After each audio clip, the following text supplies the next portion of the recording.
Hello friends, welcome to my YouTube channel. आज हम discuss करेंगे difference between transfer of shares and transmission of shares. चलिए start करते हैं मीनिंग के साथ। Transfer of shares refers to transfer of title to shares voluntarily from one party to another. Transfer of shares में हम अपने shares का title transfer करते हैं किसी दूसरे इंसान को अपनी मर्जी से, और वो इंसान भी अपनी मर्जी से शेयर्स परचेज करता है, तो उसे हम ट्रांसफर ऑफ शेयर्स कहते हैं। अगर बात करें ट्रांसमिशन की, तो transmission of shares means the transfer of title to shares by the operation of law. Transmission में भी हम अपने शेयर्स का टाइटल ट्रांसफर करते हैं, लेकिन bye operation of law. Operation of law का मतलब होता है कि कानून द्वारा हम शेयर्स का टाइटल ट्रांसफर करते हैं। ट्रांसफर ऑफ शेयर्स अफेक्टेड होता है deliberate act of parties. Transfer में दोनों पार्टीज एग्री होती हैं शेयर्स को ट्रांसफर करने के लिए। और ट्रांसमिशन अफेक्टेड होता है इंसॉल्वेंसी, डेथ, लूनेसी से।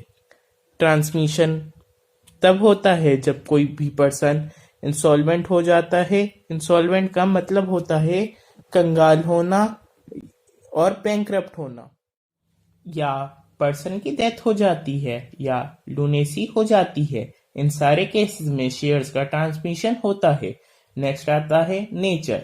ट्रांसफर का नेचर वॉलेंटरी होता है, क्योंकि ट्रांसफर में हम अपनी मर्जी से शेयर्स को ट्रांसफर करते हैं। वहीं ट्रांसमिशन का नेचर कंपल्सरी या इनवॉलेंटरी होता है, क्योंकि अगर किसी पर्सन की डेथ हो जाती है, वो इंसॉल्वेंट हो जाता है या लूनेंसी हो जाती है, तो इन सारे केसेस में पर्सन को अपने शेयर्स लॉफुली ट्रांसफर करने पड़ते हैं। वो अपनी मर्जी से शेयर्स को ट्रांसफर नहीं कर सकता, और ऐसा कोई भी पर्सन किसी भी कंपनी का मेंबर नहीं बन सकता। ट्रांसफर में दो पार्टीज होती हैं, ट्रांसफरर एंड ट्रांसफरी। ट्रांसफरर वो होता है जो अपने शेयर्स को ट्रांसफर करता है, और ट्रांसफरी वो होता है जो शेयर्स परचेज करता है। लेकिन ट्रांसमिशन में एक पार्टी होती है, लीगल हायर और रिसीवर। अगर कोई मेरे लिए शेयर्स छोड़कर जाता है, तो मैं उसका लीगल हायर या लीगल रिप्रेजेंटेटिव होऊंगा, और इंसॉल्वेंसी के केस में शेयर्स रिसीवर को मिलते हैं। नेक्स्ट आता है कंसीडरेशन। कंसीडरेशन का मतलब होता है मनी। ट्रांसफर में कंसीडरेशन इन्वॉल्व होता है, क्योंकि अगर कोई भी पर्सन अपने शेयर्स बेचता है तो वो बदले में उसके पैसे लेगा। लेकिन ट्रांसमिशन में कोई भी कंसीडरेशन इन्वॉल्व नहीं होता, क्योंकि ट्रांसमिशन में शेयर्स लीगल रिप्रेजेंटेटिव को मिल जाते हैं।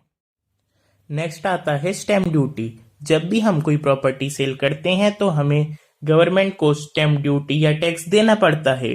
शेयर्स भी हमारे लिए एक प्रॉपर्टी होता है, इसलिए जब भी हम शेयर्स को ट्रांसफर करते हैं, तो हमें उस वक्त शेयर्स की मार्केट वैल्यू के हिसाब से गवर्नमेंट को स्टैम्प ड्यूटी देनी पड़ती है। लेकिन अगर बात करें ट्रांसमिशन की, तो ट्रांसमिशन में हमें कोई भी स्टैम्प ड्यूटी नहीं देनी पड़ती, क्योंकि ट्रांसमिशन में शेयर्स लीगल रिप्रेजेंटेटिव को मिलते हैं।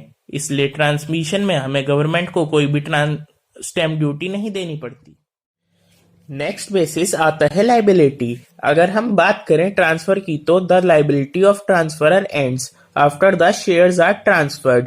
ट्रांसफरर की लाइबिलिटी उसी वक्त खत्म हो जाती है जैसे ही वो अपने शेयर्स को ट्रांसफरी को ट्रांसफर कर देता है।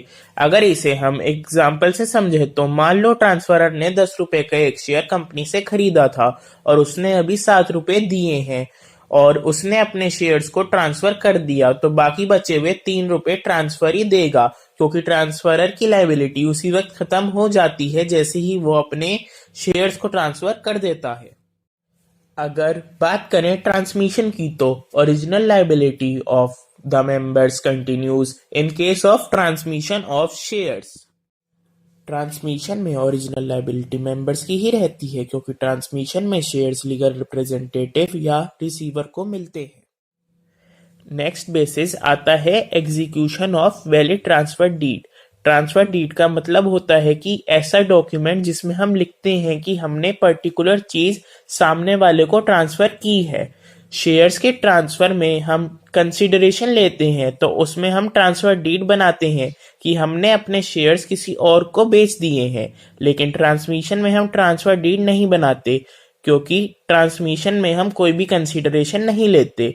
अगर आपको मेरी वीडियो पसंद आए तो मेरी वीडियो को लाइक, शेयर और मेरे चैनल को सब्सक्राइब करना ना भूलें। Thanks for watching my video.